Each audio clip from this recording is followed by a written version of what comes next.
الله الرحمن الرحیم. کتاب په دنیا کې تر ټولو غوره ډالۍ کتاب دی. ویل ولئ، وایورئ او څه ترې زده کړئ او نورو ته یې هم ورسوئ. د کره کتنې مکتبونه، لیکوال سلیم اختر، ژباړن اجمل ښکلی. د غږیزو کتابونو په لړ کې دا ځل درته د کره کتنې مکتبونه په غږیزه بڼه زه سمیع الله شاهد وړاندې کوم. د کتاب په دریمه برخه کې د کره کتنې په مکتبونو وغږیدو.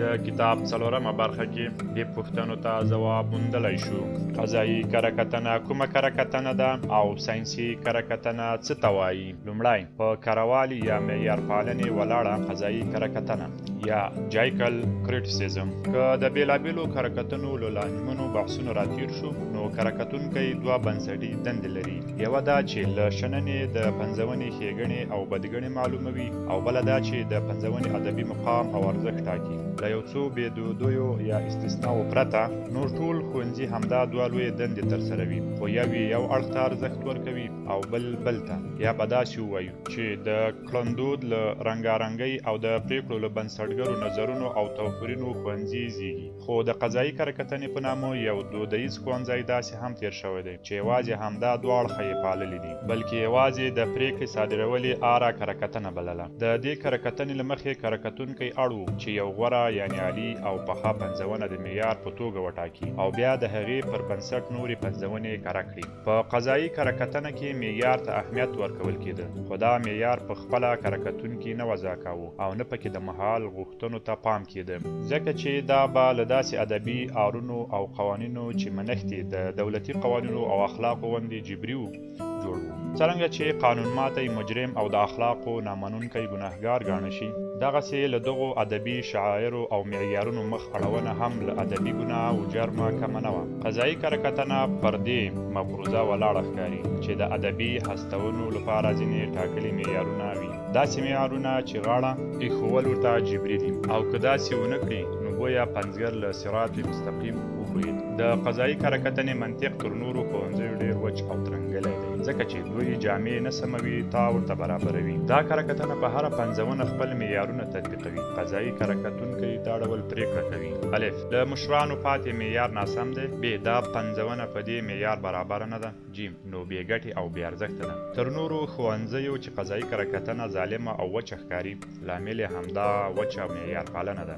د همدې ناخوځندې او وچې معیار پالنې له امله یې پر وړاندې مخالفتونه او تضادونه راټوکېدلي دي. د دې کره کتنې له مخې چې د پرېکړې او ارزښت په نامه کومې خبرې شوي دي، هغه د داسې کره کتنیزو آرونو زېږنده وي چې قضایي کره کتونکي د فطري قوانینو غوندې همیشني انګېرل. ځکه خو دې ته ججکل یا لیګسلیټیو کره کتنه ویل شوې ده. د قضایي کره کتنې بنسټ پر دې فکر ولاړ و چې کره کتونکی تر ګردو غوره مخلوق دی او د پنځګر لپاره د ښوونکي او لارښود معنا لري. یوازې همدی پر ټولو ادبي آرونو او قواعدو پوهېږي او بې مهاره پنځګر څارلی شي. دوی کره کتونکی ناقد نه شپونکی کړ چې رمه له ورانه ژغوري. سوی قطار میکشیم ناقه بې زمام را. د ملکې الیزابت د پیر کره کتونکي همداسې و، او د جارج واټسن په وینا له سډني پرته الیزابتي کره کتونکي د شاعرۍ د لوستوالو پر ځای شاعر ته مخامخ و، او زیاتره کره کتنیزې لیکنې به نقد کم او د خوړو د پخلي لارښود کتابونه ډېر برېښېدل. د دوی فکر د پخګر یعنې اشپاز د دې ګڼنې یعنې مفروضې ته ورته و چې لارښود کتاب هر څه زیرک زده کوونکی پوهولی شي. دغو کره کتونکو ته دا ډول چلن او معیار پالنه له پخوانو پاتې وه. تر منځنیو پیړیو پورې په اروپا کې پوهه، ساینس، فلسفه هر څه تر یونانیانو او رومیانو محدود وو. په دې توګه تر پیړیو پوهه، ساینس او فلسفه یوازې د افلاطون او ارسطو د افکارو په ولکه کې وو. د ساینس دا حال و چې له څېړنې او تجربې پرته د ارسطو افکار یوازې له دې امله منل کېدل چې د ارسطو دي، تر دې چې ګلیله له پاسه د راپرېوتونکو شیانو یو راز سرعت په تجربه باطل ثابت کړ، خو ساینسپوهانو یې خوله ور پټه کړه. کره کتنه تر ساینس هم خرابه وه او تر پیړیو دا انګېرل کېده چې نه خو پر بوتیقا زیاتونې کېدای شي او نه تر دغو لرغونو لیکوالو ښې پنځونې رامنځته کېدای شي. د بن جانسن دا خبرې قضایي کره کتنه ښه رانوي. د غوره او بریالۍ لیکوالۍ لپاره د درې آرونو یعنې اصولو منښت جبري دی. د لویو پنځګرو د هستونو لوست، د لویو ویناوالو د ویناوو اوریدل او د ویندود یعنی سبک د پیاوړتیا او پخلي تمرین. نننکي لیکوال ته د لویو پنځګرو د ادبي هڅو لوست ډېر زیات اړین دی، ځکه چې د خپلو پر خلاف د نورو پر افکارو په پوهېدا کې ذهن او حافظه ډېر چټک وي. په دې توګه چې نوی لیکوال د لویو لیکوالو ژور افکار ولولي او جذب یې کړي، نو د دوی تر اغېز لاندې به شي او که په ناشعوري توګه هم وي، د دوی غوندې پخې خبرې به کوي. اوس پوښتنه دا ده چې دا ادبي معیارونه او قوانین اخر له کومه راتلل؟ د دې معیارونو لپاره لرغونی یوناني او لاتیني ادب پلټل کېده. ادبي آرونه د ارسطو له بوتیقا اخیستل کېدل او د منظومو لپاره د هومر، هیسیډ او ورژل، او ډرامو لپاره د اسکایلس، سوفوکلس، یوریپیډس او ارسطوفان نمونې کارېدلې. د کرهکتنې لرغونی ښوونځی یعنې کلاسیکه کرهکتنه د جوړښت له مخې قضایي کرهکتنه وه، ځکه چې د هغه مهال کرهکتونکو شکسپیر ځکه نه خوښاوه چې ارسطو ته په تېروتنه منسوب 3 وحدتونه یې مات کړل، او د یوناني ډرامې پر خلاف یې د غمیزې یعنې تراژیدۍ او خندنۍ یعنې کومیډي د ګډولو ګناه وکړه. جانسن، شکسپیر، ګری او ملټن ته ځکه په درنه سترګه نه کتل چې نوموړي ته په اروپاتو معیارونو پوره نه و. جوزف ټیشیلي په ډکشنري آف ورلډ لټریچر کې قضایي کرهکتنه له اخلاقي کرهکتنې سره یو شان بللې ده او ویلي دي په قضایي کرهکتنه کې د ادبي پنځونې شننه او سم پوهاوی ستونزمن وي، نو قضایي کرهکتونکی اړ دی چې په سر کې غوڅه خبره وکړي چې لوستونکی پوه شي. نوموړی د لیکوال که مدافع غوندې خبرې کوي، که څه هم په انګلستان کې د کرهکتنې له پیله دا نقد دود و، خو له 15مې پیړۍ نه د 19مې پیړۍ تر نیمایي پورې ښه ګرمه وه. جارج واټسن بیا وایي تر 1460 زېږدیز کال له مخه ټوله انګریزي کرهکتنه قضایي کرهکتنه وه، خو ورسره داسې کرهکتونکي هم راوټوکېدل چې دودیز یوناني آرونه یې وننګول. په دوی کې د جان ډرایډن د ځانګړې یادونې وړ دی چې که څه هم سرغړاند یعنې باغي نه و او زیاتره لیکنې یې د مهال له غوښتنو سره همغږې وي، خو بیا یې هم د ارسطو په معیارونو د الیزابت د وخت د ډرامو د زیرنې مخالفت وکړ، ځکه چې ارسطو د خپل مهال د ډرامو لپاره آرونه ټاکلي وو. یوناني غمیزې یعنې تراژیدۍ په کتونکو کې د خواخوږۍ او ویرې طرحې د احساس لپاره لیکل کېدې، خو د شکسپیر او نورو انګلیسي لیکوالو ډرامې په سړي کې نورې انګېرنې هم را پیدا کوي. ډرایډن ډېر څه لیکلي دي، خو د کرهکتونکي په توګه یې د شهرت لپاره پر 1468 زېږدیز لمریز کال لیکلی اثر وایزي آف ډراماتیک بسنده دی. د نوموړي سبک هم قضایي دی، خو تر خپلو هممهالو کرهکتونکو یې فکر نوی دی او په کرهکتنه کې یې تازګي احساسېږي. تر ډرایډن وروسته د قضایي کرهکتنې پر ضد د جګړې میدان ورځ په ورځ تودېده، تر دې چې روماني کرهکتونکو کولرج، ورډزورت، شیلي او نورو یې پر تابوت خاورې واړولې. د جان ډرایډن، ډاکټر سیمویل او نامتو لیکوال جوزف ایډیسن کرهکتنه د قضایي کرهکتنې د وچوالي او د رومانوالي یا رومانتیسیزم د تخیل پالنې ترمنځ د انتقالي بهیر کرهکتنه باله شي، او د نوې کلاسیکي کرهکتنې نیو کلاسیزم نومونه ورته کارېږي.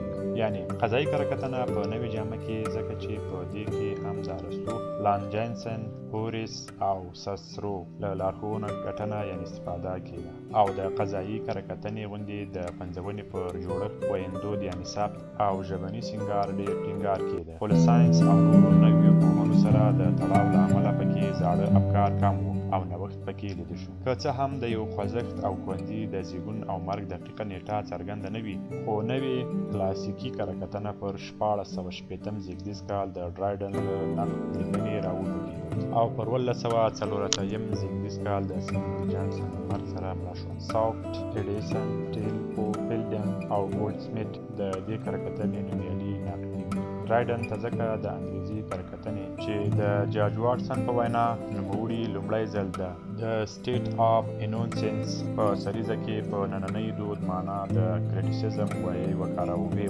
کریټیسیزم ارسطو چې لومړی وکاراوه، نو دا د مناسبې پریکړې لپاره د معیار په توګه و. په ختیځ ادب کې هم دا کرهکتنه تر اوږده مهاله دود وه. خوشحال چې پر نورو هممهالو لکه میرزا خان انصاري، واصل روښاني، ارماني پېشکی او نور کرهکتنه کوي، نو له ورته دوده کار اخلي او د هغو آرونو له مخې نقد کوي چې له مودو راهیسې د معیار په توګه مهمې وو.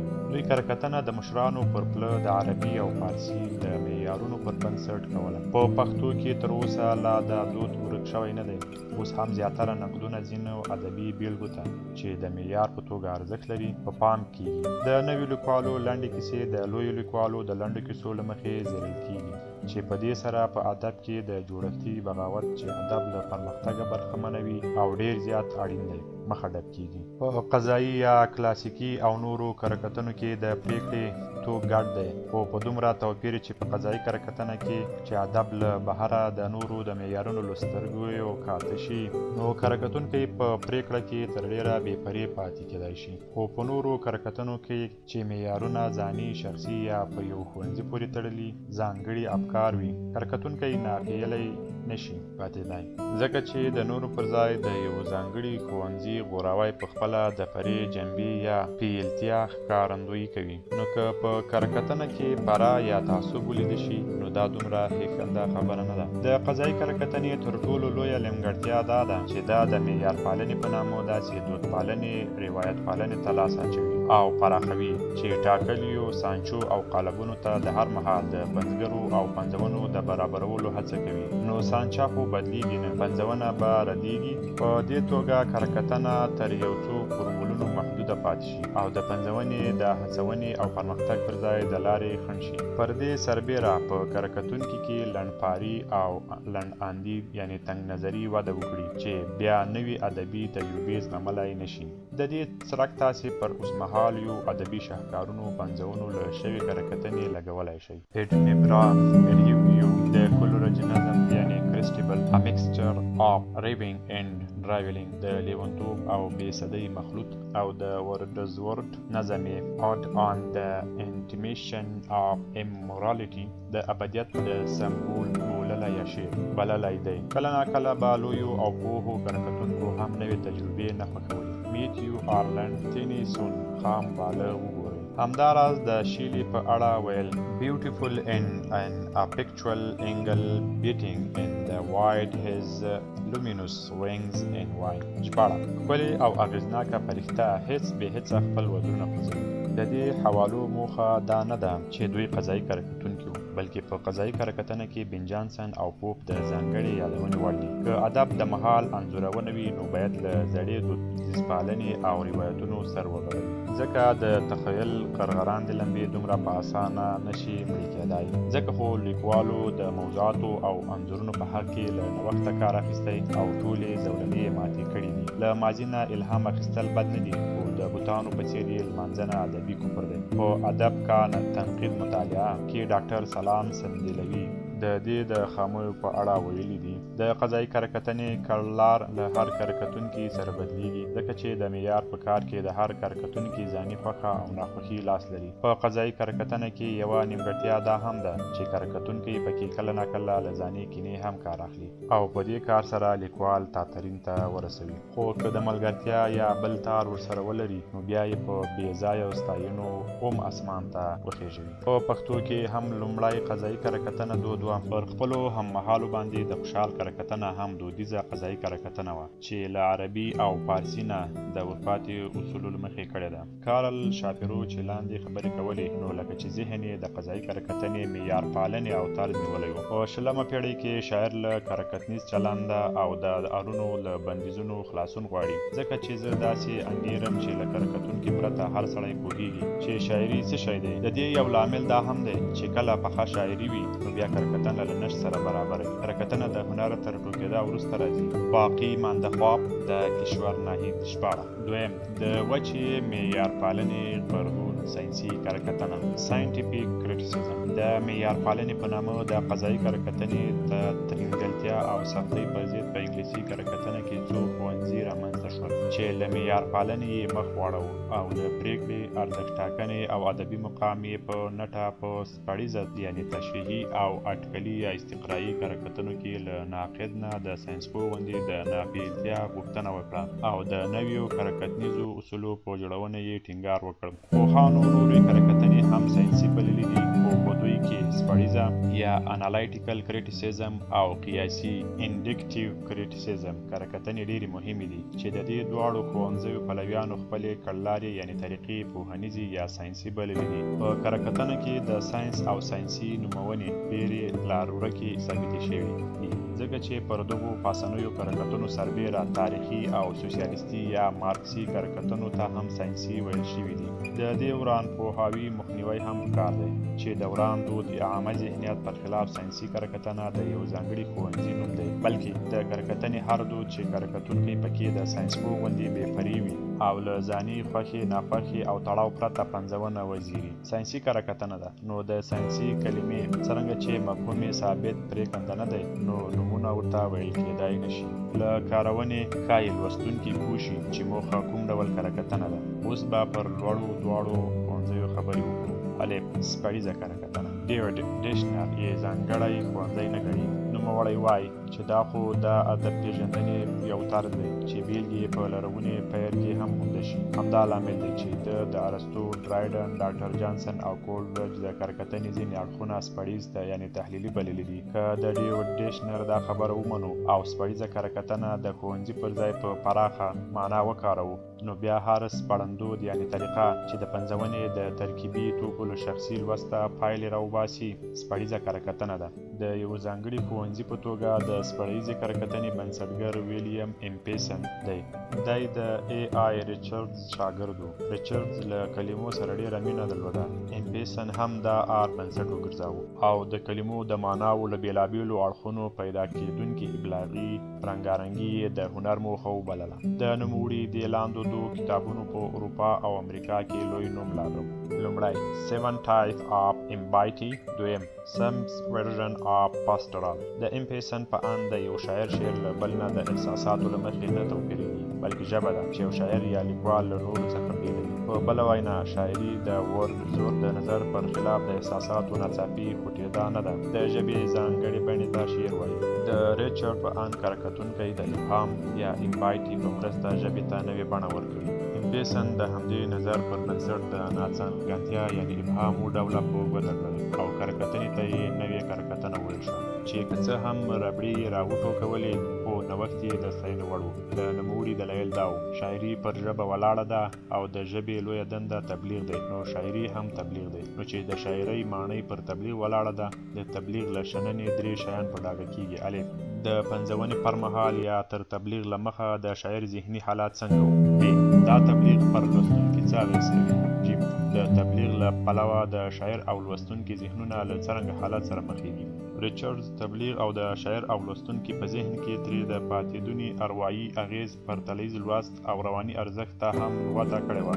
د امپیسن د اندونو له دغه لنډیزه ښکاري چې سپړیز کرکټونکی پر ادبي پنځونه د پوهېدا لپاره کلمو ته د جادويي ارزښت ورکوي او له دې لارې د مفاهیمو تل ته ځان رسوي. نوموړی په دې ګروه دی چې د لوستونکي او پنځګر ترمنځ د تبلیغ لار کلمې دي. نو کرکټونکی اړ دی چې د کلمو له کارونې خبر وي او لوستونکی د بېلابېلو اړوندو معناګانو ته ورسولی شي. دا د کرکټنې او کرکټونکي دنده ده. له همدې امله په دې ښوونځي کې په پریکړو کې ارزښت ټاکنې ته اړتیا نه وي. په دې توګه د پنځګر تر افکارو څرګندتیا او تبلیغ زیات ارزښت لري. او څرنګه چې کلمه د تبلیغ کنجي ده نو کرکټنه له کلمو سره مینه لري.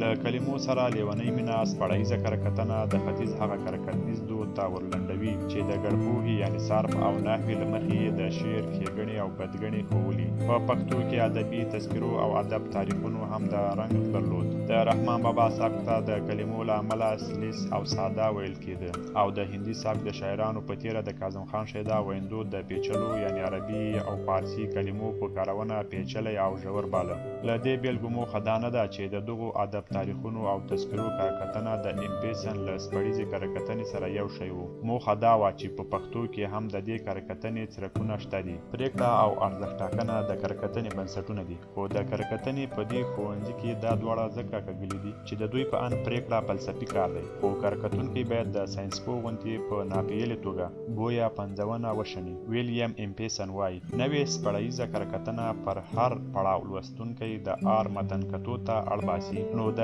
کرکټونکي له سپړنې او شننې سره د لوستونکي همغږي اړینه نه ده، خو د کرکټونکي پر استدلال د پوهېدا لپاره د آر متن ژور او محتاط لوست ښه دی. که لوستونکی له خپل عقله کار وانخلي او په خپله پوهه ځان ته نظر ونه رغوي نو د کرکټونکي دلایل نشي ردولی، خو د لوستونکي لخوا د کرکټونکي د نظر نه منښت هم اغېز نه پرې باسي، ځکه چې د سپړیزې کرکټنې ناقد خپل نظر پر چا نه تپي. دویم اټکلي یا قیاسي کره کتنه. پروفیسور ریچارډ مولټن یې بنسټګر دی. د مولټن نامتو اثر شکسپیرر اس ډراماتیک همدا موضوع پالي. د دې کتاب سریزه د ورد د اثر لایریکل بلاډ د سریزې غوندې مشهوره ده. دی هم وایي چې کره کتونکی بویه د ساینسپوه غوندې ناپییلی وي او دا چې د کره کتونکي دنده بیخي دا نه ده چې د ښېګڼو او بدګڼو په راسپړنه د پنځونې ارزښت وټاکي. نوموړی وایي نن سبا د کره کتنې په دودیزه طریقه کې ارزښت ټاکنه ډېر زیات اهمیت لري او د دې موخې لپاره د پرتلنې له لارې د پنځونو ارزښت ټاکل کېږي. په دې توګه یې د معیار پالنې په نامه په کره کتنه کې هر ډول کره کتنیزې پرېکړې او ارزښت ټاکنه په کلکه وغندل.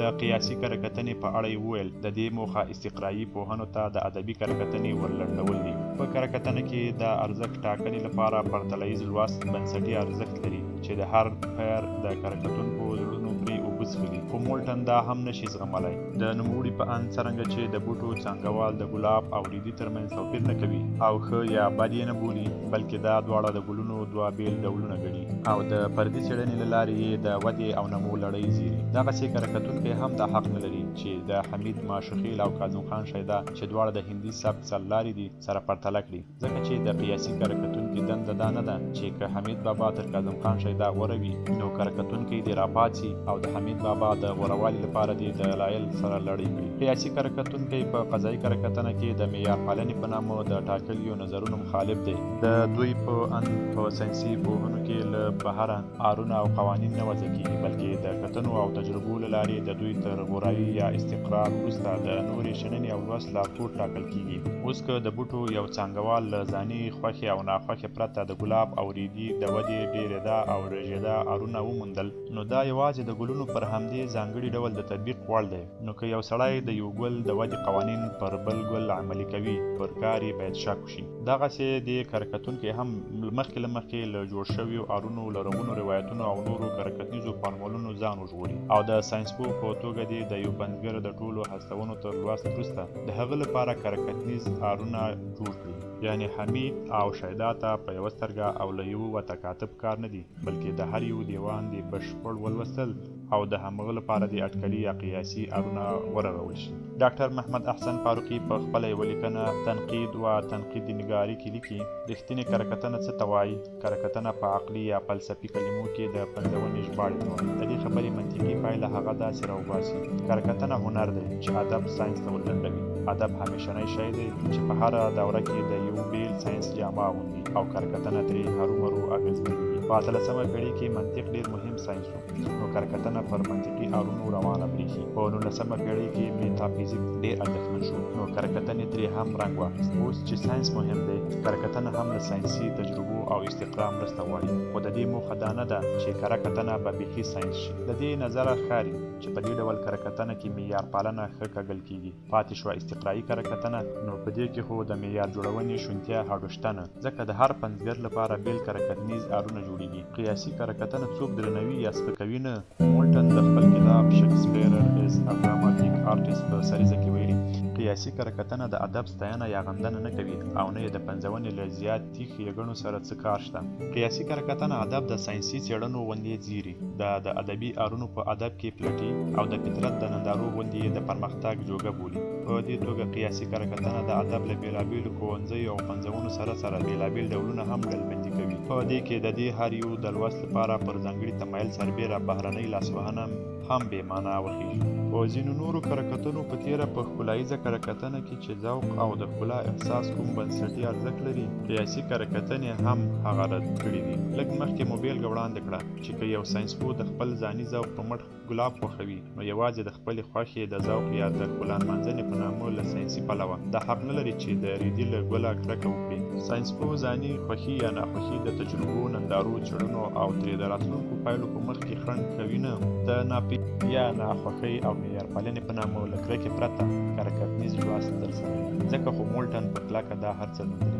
په ټولیزه توګه چې د کره کتونکو په لیکنو کې کومه کره کتنه شوې ده یوازې د پنځګرو او پنځونو ځانګړې لړۍ شوې او د دې لپاره هم پر ادبي ذوق ولاړ پر داسې دلایلو اړخ لګوي چې بنسټ یې دا ګڼنه یعنې مفروضه جوړوي. چې دا ټولو منلي دي. د قیاسي کره-کتنې دا اړخ خو د ستاینې دی چې د کرکې، لنډپارۍ او لنډې دودپالنې پر ضد راپاڅېده او د پرېکنده کره-کتنې هڅه یې وکړه. نو هغو مشرانو کره-کتونکو ته چې د فارمولونو له مخې کره-کتنه کوله یو څه ګیله ښایي ورته ولاړه وي، خو تر دغه راڼه اړخ پرته پرې نیوکې هم ډېرې دي. قیاسي کره-کتونکي دا هېر کړي چې ادب په احساساتو پورې تړلی شی دی. ادیب د ژوند انځور له خپلو انګېرنو او ننګېرنو سره ګډلی وړاندې کوي او په همدې احساساتو لوستونکی هم اغېزمنوي. خو ساینسپوه بیخي ژوند ته په دې سترګه نه ګوري او نه یې له احساساتو او اروايي لوړو ژورو سره مخه وي. هغه هر څه ته د 2+2 نظر کوي. بله دا چې ساینس د هر شي حقیقي بڼې ته ګوري، خو ادب د مجازي ژبې له لارې د لیکوال یا شاعر احساسات لیږدوي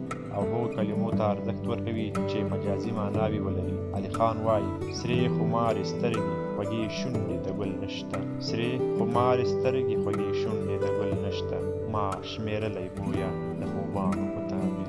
ساینسپوه د ګل له ودې سره مینه لري. ساینسي شیان او ارونه د طبیعت د قوانینو غوندې پر ځای ولاړ، ثابت او نه اوریدونی وي. خو ذهني نړۍ بیا د شخصیت او روان له مخې رنګارنګي لري. نو ادبي توکي د طبیعي شیانو غوندې نه دي. پر دې سربیره د ادب تر شا ټولنیزې، اروايي، اقتصادي او تاریخي پیښې او انګیزې هم په قیاسي کره-کتنه کې له نظره غورځي. د پوهې یا ساینس او ادب په ژبه کې هم توپیر دی. ساینسپوه سیده، حقیقي او پرېکنده ژبه کاروي، خو په ادب کې د اغېز ښندلو او خپل احساس د لیږد لپاره شاعر د ادبي صنعتونو په توګه کلمې په حقیقي او مجازي معناوو کې رانغاړي. په علم کې مبالغه نه ځایږي، خو د ادب بې له مبالغې چاره نشته. په ادبي ژبه کې د علمي ژبې پر خلاف ابهام ته ارزښت ورکول کېږي، خو علمي ژبه بویه ډاګیزه یعنې صریحه او پرېکنده وي. نو شاعر د ساینسپوه پر خلاف دا ویلی شي چې نظر یې د ګلرخ ساقي په مخ شو، چې نظر یې د ګلرخ ساقي په مخ شو، د نرګس له لاسه جام پرېوت نسکور شو. په پاس بیت کې راغلی حسن تعلیل له ساینسي پلوه ناسم دی. نو د ساینس او ادب ترمنځ چې تړاو نشته، بیا د یو لپاره د بل ارونه څرنګه کارولی شو، په داسې حال کې چې موخې او پایلې هم توپیر لري. دا کره-کتنیز ښوونځی لانجمن و. په دې نقد کې مولټن، ګریوزا او میس سټلول ښه شهرت وګاټه، خو کره-کتونکو دا لاسه چې د کره-کتنې هر هغه ښوونځی چې د ساینسي پرېکندتیا او ناپېیلتوب دعوه یې کوله ښاغلي دي.